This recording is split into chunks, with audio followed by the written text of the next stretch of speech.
It's Lisa Starr with the StarrCast Podcast, and I'm here again with another wellness guest for you. We are talking today with Don Genders, currently the CEO of Design for Leisure, which is a very well-known global consulting firm that specializes in hydrothermal and really complicated setups for spas and wellness facilities. So Don, thank you for joining us today from the UK. Lisa, you're very welcome. It's lovely to talk to you. So we asked Don to join us because he's a well-known figure in the industry and has been in the industry many years. He'll elaborate on his history with Design for Leisure. But I hear that Don also had a varied background before he came into the wellness industry. And I thought maybe he could share with us, a little bit about your earlier life, Don, when you went to university, what you hoped to study and how that led you into your position today.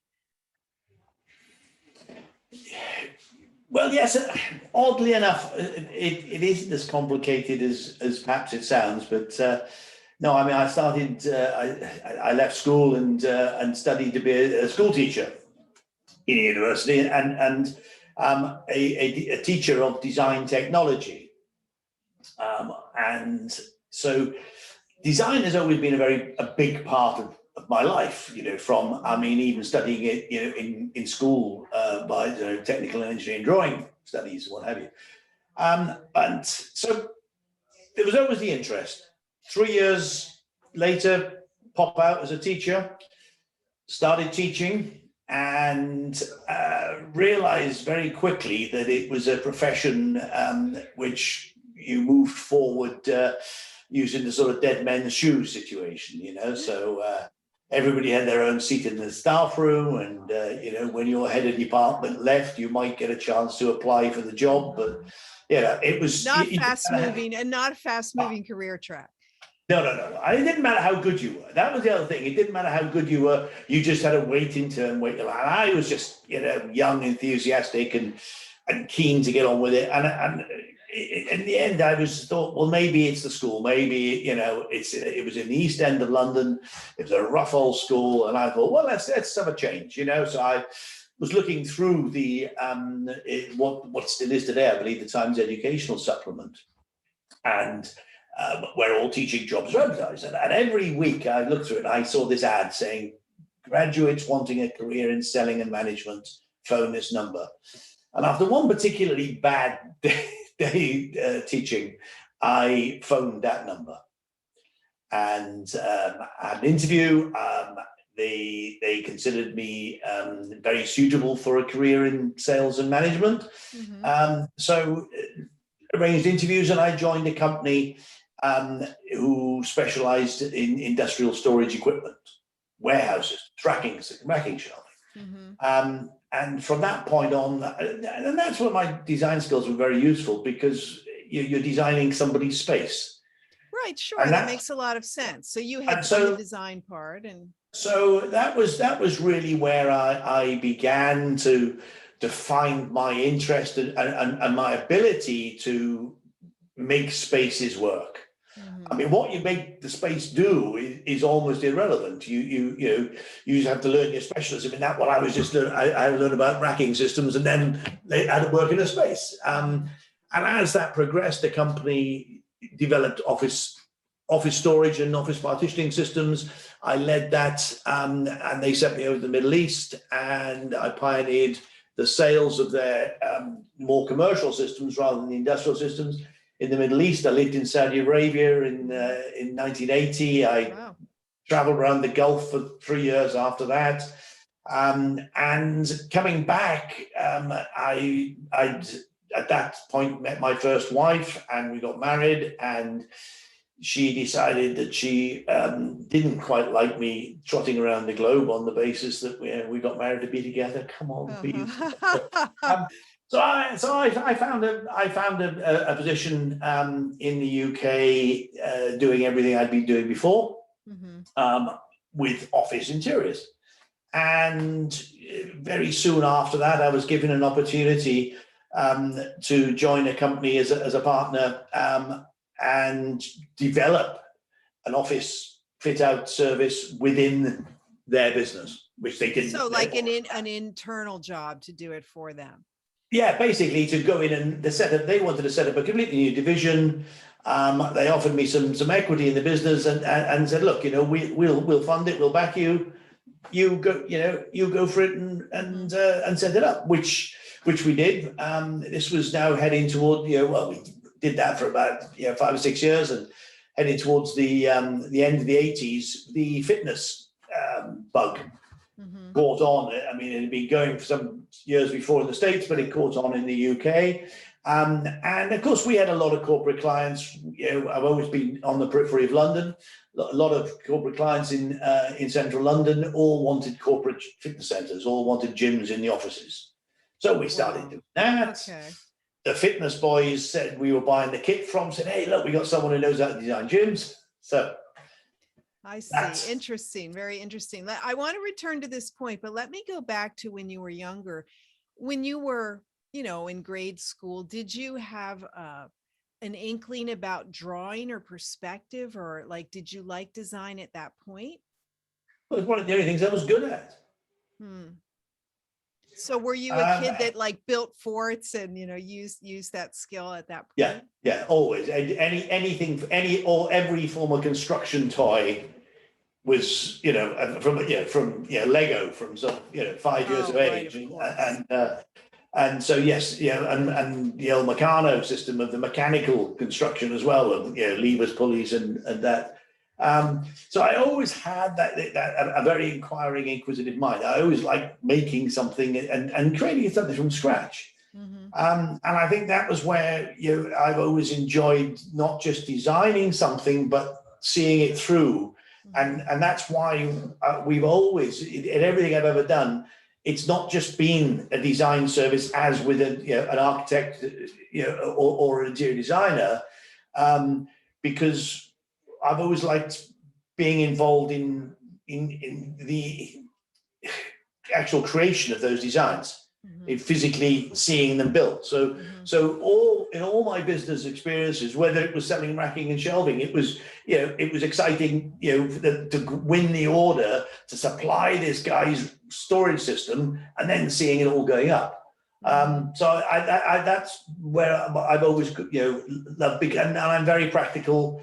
And I've lost count of how many saunas I had to build myself. I'm sure. So did you think about becoming an architect, or was it more on just the design side that you stayed? The school in those days, school career path advisors were pretty useless. But the general consensus was that I wasn't academically intelligent enough to be an architect.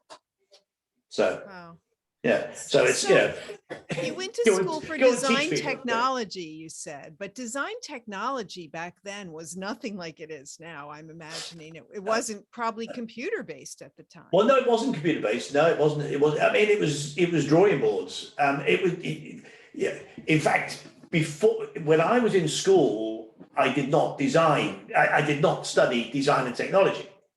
When I was in school, I studied engineering, drawing, woodwork, and metalwork. Okay. So it was workshop based and design studio based. So we were either sitting there with a drawing board and a T-square and pencils and a lot of rubbing out as well. Well, hey, a good basis in structural engineering doesn't hurt when you're creating things, for sure. It helps to make them stand up, yes. It does. It's really good. So keep them standing down, right? Keep them standing. So you just had this affinity for creating physical 3D spaces, and now you're working for another company, creating offices, which then led to fitness. I mean, how did you know how to do anything about fitness? That was as far as, in fact, Life Fitness with the people that we work very closely with and bought all their equipment here in the UK that put into these corporate fitness centres that we were doing. And they were the guys that said, oh, wow, we found someone that, knows how to build gyms. And we said, well, actually, no, we don't really. We know how to build offices and, but we're learning, They said, well, look, you know more than anybody we've come across. So, and from that point on, we then partnered with Life Fitness and did a lot of did a lot of projects together with them, whereas they would bring us into projects. We would design the health clubs for them, and the clients would buy their kit, and they bundled it all together in one big package. So, that was how it all began. And we then, as the fitness center business or health clubs in the UK became really popular. So we now moved on from corporate fitness centers. We now got all health club chains. And something they did in the UK that they didn't necessarily do in the States to the same extent was they very quickly became very luxurious in the UK. Oh. And people were competing very much on a quality basis. And so they started adding, spa facilities, and they wanted, and they wanted to go beyond the sort of traditional sauna steam in locker room type model, and they wanted specialist wet areas. And I think that they got that very much from what was going on in Europe, because wet areas in Europe had always been far more sophisticated, and still are today. Oh, indeed. The amount of real estate given over to wet areas and the budgets, in Europe is massive compared to anywhere else. We have nothing like that stateside for sure. It's coming. We're seeing bigger and more elaborate budgets coming all the time in America. So it is happening, but it has been a slow journey. But that's what led that need for higher quality is what took me to Germany, where I met all the people we've been partnering with for 30 odd years. Because Germany was known for their quality creation, their engineering, their quality. They aren't necessarily the most creative designers, but they're very good designers. And we found, an immediate an affinity with them in the fact that they were offering custom solutions. It wasn't a catalog with item 1, 2, 3, 4, 5, make it fit. It was what have you got? Let's see what we can make to fit. Good. And that really is what got me or excited me, that I could see the possibility that we could keep being creative in our designs, because we'd found manufacturing solutions that would realize those creations, and we weren't just putting little boxes in corners. And that was a very exciting time, for me in the sort of early 90s, and up to the sort of the mid late 90s, where things began to get very exciting in the UK. So is Design for Leisure a company that you began? Yes, I began Design for Leisure when I wanted to concentrate on the spa side. I'd become enthused by this whole concept of the wet spa areas, particularly as part of health clubs in those days. And so in fact, it was one of those fortuitous things. It wasn't very pleasant at the time. In late 1990, we went through a terrible recession in the UK. One of our biggest customers in the office fit out business just announced they were closing. We lost 85% of our business overnight, and 3 months later we lost the business. So it was a case of being forced to dust myself down and right, well, here we go again, what we're going to do now. And I decided, well, look, this is where I've really enjoyed the last few years, and the direction the business had been going in. So that was at that point in 1991 that I started Design for Leisure to persevere or pursue that particular direction, and I gave it on purpose. It was a very nebulous term. What is leisure? How do you define leisure? And it was really, as was a case of, I didn't know where this industry was going. No one did. Nobody did. So, but it was, it was, and certainly in the UK at the time, it was broadly grouped together as the leisure industry. And so on that basis, I thought, well, okay, yes, let's leave my options open. I mean, I can design anything for that industry. So that's it, design for leisure. So No, it was very clever because, you don't know where things are going, but you were observant enough to notice that this was potentially a good sector to be in. yes, yeah, it was great. And I loved it. I just liked it, So, and It's good to be there we able to do stayed. work that you like, I mean, so many people do not get to do work that they enjoy. And I love how you sort of envisioned something for yourself and then created a company around it. So when you started Design for Leisure, Don, did you have staff or partners, or were you on your own? No, it was just me. Mhm. But I had partners in the sense of from the manufacturing side. So Right. we had our partners, Clafs and Lux Elements and Chemitron and Hygromatic, these guys in Germany, who, made the wet rooms, made the saunas, made the steam equipment, made all the special technology, that made all the special showers and everything else. So these guys were my partners. They supported me because they realized the designs that I was coming up with.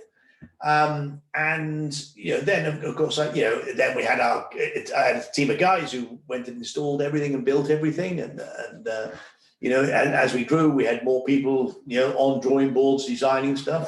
Mhm. And that's really how we progressed, and the business model today is almost no different to it was then 30 years ago. It's just more of us and doing bigger stuff. So when did you see your business transition more into spa and less fitness, or has it done so? Yeah, no, I guess by 2000, Mhm. we were doing nothing but spa. Hmm. Um, Interesting. it was that, and I guess because that was really what interested me. Anybody who knows me will know that fitness has never really interested me. But the spa side of it really got to me, and there was a sufficient level of business to enable me to concentrate purely on the wet spa areas. Mhm. Well, it is certainly what you're known for. I mean, could you share with us some of the projects worldwide you've done that you'd say are your most, the things you're most proud of? Wow, I mean, uh, I guess there's so many of them now, but I mean, yeah, I think to a certain extent, people often, suggest we sort of, punch beyond our weight in the sense that, we're still only a relatively small company, but we've done some very prestigious work. But I mean, at the time when Virgin Atlantic health clubs in the UK, they were the biggest and the best, and being associated with them was something to be very proud of. With home-based health clubs who were no longer exist in the UK, but then Mandarin Oriental in London. That was I guess that was our first sort of real sort of globally respected big name brand that we started work for. And from then on in, it's gone on. I mean, for 4 seasons in Dubai, Atlantis in Dubai. I mean, at that point we were actually doing, because of my knowledge of the Middle East and my knowledge of doing business in the Middle East, when we got an interest from there, and we worked through a partner company over there, who would provide us with leads that we would work on together. So yes, I mean those were also prestigious projects. I mean the Al Bustan Palace in Oman. I mean that was a beautiful hotel. Well, it still is a beautiful hotel, but at the time it was still in its heyday. I mean it's quite an old property today, but those are the sorts of big names that we were associating with, albeit a small company out of London, and and then when I got a phone call in 2003 from a guy who I always saw as a mentor in many ways, Bob Smith from Canyon Ranch. And just out of the blue, I had this American guy on the phone, and he's saying, hey, look, I've heard about you guys, and I want someone to come and I want European spas in America Mm-hmm. from a company that speaks English. And that was you. That was us. And, I said, well, hey, and I think that at that time, our impression as Brits generally, I mean, everybody who didn't know anything about doing business in America just assumed that most of the things that went on in America, people sued each other. Not far off, but still. Yeah. And I thought, well, hell, what I mean? Look, I've always had but when you've lost a business, through bankruptcy once, it knocks you, hanging on to your house and those sort of things are the primary consideration you've got in your life. You never want to do anything that's going to sort of ever put you in that position again. And so naturally, I mean, my reaction was, hey, look, I'd love to, but we're really small, and I'm not sure that we couldn't take the risk. And he just said, look, if you can do this for us, we will look after you. We will help you. We will guide you. We will,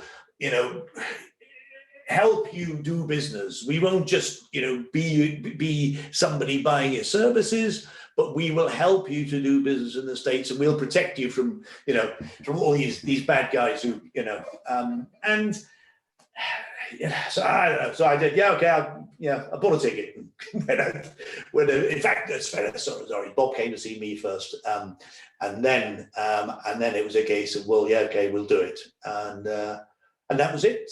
I flew over there towards the end of 2003, came back with a letter of intent for a design contract for the Canyon Ranch. What was Canyon Ranch living in Miami? Mm-hmm. Now the Carillon Hotel, which is still there with all the stuff we did. So yeah, that's awesome.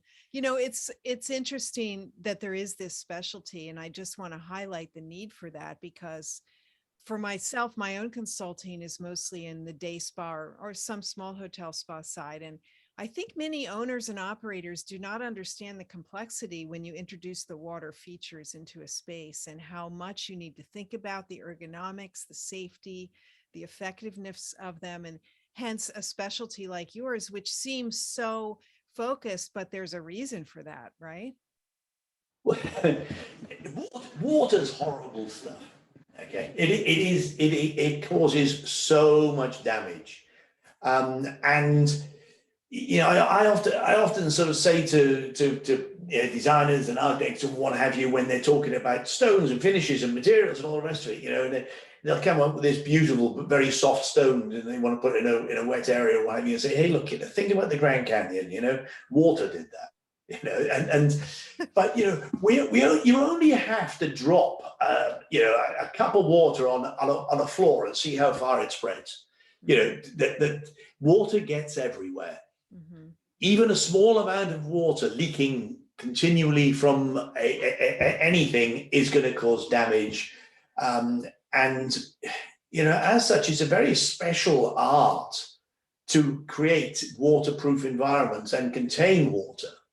Ultimately, every job we ever do, we're just creating a great big tank. People will go to the ends of the earth to think about ways they can build swimming pools without them leaking, but they never seem to give the same consideration to the entire envelope in which those pools are sitting, which are still wet areas. And it's, I spent 30 years making mistakes. I mean, every one of these gray hairs is a mistake. And I'd like to think that what we bring to the table with clients is the benefit of those mistakes, of what we have learned, of how to avoid the mistakes, how to create an energy efficiency, how to create the most energy efficient facilities and protect them against water damage. Because we're looking, I mean, if you talk about Canyon Ranch in Miami, I mean, that's well, what's that? Getting on for 15 years old, mm-hmm. And it's still there, and it's not leaking, and that's what I want to create for clients. I don't want to create, look, some businesses, rely on repeat business, I mean, it's there's almost, every product has got a life these days, I mean, and people only want a washing machine to last, for 5 years because that's their business model, because they need you to keep replacing them. Right. From our point of view, we have a totally different attitude. It's a case of we want to build something to last as long as possible and to give the best useful life to that client, because ultimately that client's business is based on what we do for them. Mm-hmm. That's how we look at it, because first and foremost, I'm a businessman. Whatever I can do as with my creative skills is another thing, but first and foremost, I'm a businessman. I have to respect the business of the clients that are hiring us. Well, totally. And what happens when it is done wrong is really catastrophic. Buildings fall down, or they have to shut down and rebuild, which is not what anybody wants. Look, it's everything is, when we walk away from a project, nobody wants a phone call when they walk away from a project, but we do everything we possibly can to avoid that phone call, because if we get a phone call, that means that client's been inconvenienced. And apart from the fact that we've got projects on 4 continents, and we're still a small company, we don't want we can't have guys flying out around 4 different continents repairing, fixing, and so we have to, when we walk away, we have to be damn sure that we've done that job really well, and that everything we've done is going to work and give a very good life. And it will not, because the other thing is that every time something fails, look, out of order signs, it's one of the things we learned back in the health club days, okay? When you've got members who are paying their monthly dues, they will tolerate an out of order sign on one visit. If a piece of equipment or a facility is out of order on the second visit, subsequent visit, it's not good. They're at that reception desk complaining. And it's the same thing with hotel guests. Somebody goes, and it's even more important with hotel guests, because they're not paying a monthly due. They're paying for 3 days maybe. Right. And they want everything to work during those 3 days. Because they've saved up for that. That's something special. They've gone on vacation. They don't want the hassle of going, oh my God, this place didn't work. Mm-hmm.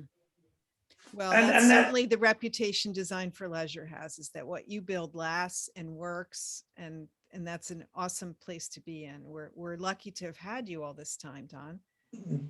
Well, so I'm not planning on going anywhere. Good. Yeah, I wanted to ask you next about the future. So 30 years in with Design for Leisure, you've weathered several recessions, pandemic, lots of drama, and yet you're still going strong. I mean, how has this past year been for Design for Leisure, and how do you see the business evolving going forward?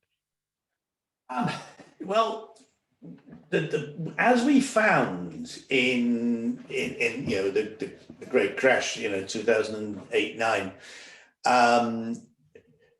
we've seen that people use recessions as everybody knows they don't last forever. Everybody knows the pandemic won't last forever. It's longer than we ever thought it would be, but people use it as a time for planning. Mm-hmm. And look, when we come out of this, we will do so and so. So we've also seen a lot of our clients and many new clients that we've met in the last 18 months, taking this opportunity when properties are quiet to bring some plans forward. But also, we people who have seen the opportunity to, well, okay, right, now when we're not, crazy busy just keeping our business going, we can take a breather and we can start planning our business for the next 3, 5, 10 years. Mm-hmm. And we've been busy on the design side with people making those future plans. So you didn't really have a slowdown because you're so far out in the planning.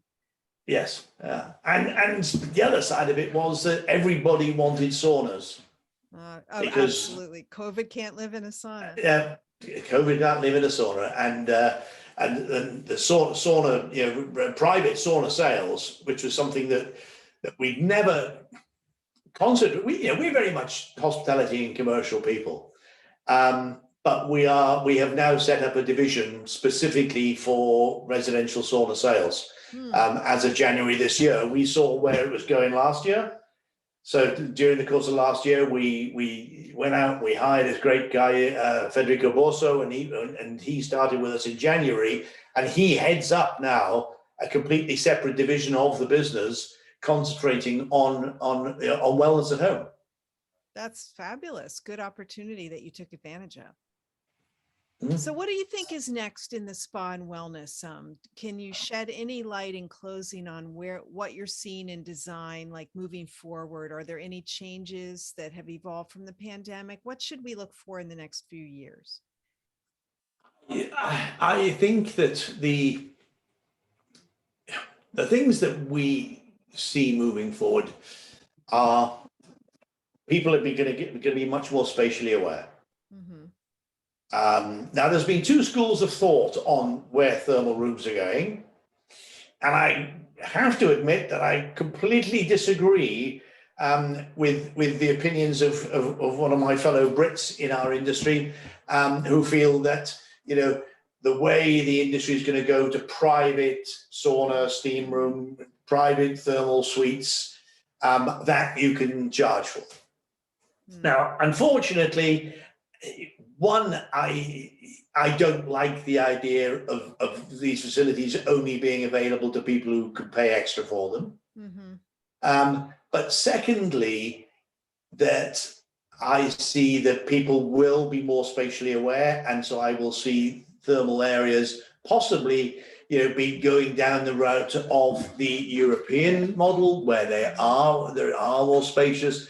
Saunas are bigger, steam rooms are bigger. People can have a bit more personal space. So I think the little hot box concept of sauna, steam room stuck in a locker, they will go. It will be, and it will give way to more open spaces. And one of the things we've been advocating for years, and I believe we're going in that direction, is access to fresh air. Spas live in basements in the hospitality industry. So true. But that's very much something that we've seen in outside of Europe.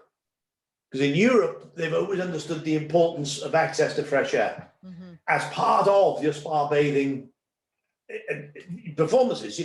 In cold climates, you use your fresh air for your contrast bathing. So you go in a sauna, or you can go and wander outside. In America's got great rafts of cold winter areas. And the whole idea of sauna and roll in the snow, and it can all be done, but it can't be done if you've got to sort of run down 3 corridors and get an elevator up 3 floors to get out to the fresh air. So that's where I think the industry needs to go, and we are seeing signs that it is heading that way. Well, that's exciting, and I look forward to seeing the next spaces you design around the world, Don. Thank you again, Don Genders, for joining us today on StarrCast, and we'll speak again soon. I hope we'll see each other sometime soon. So do I, Lisa. Well, look, I'm hoping that we'll be allowed into your fine country for the GWS in Boston in December. So if not before, I am hell bent on being there. So okay, great. Well, I'll look for you there. Thank you again.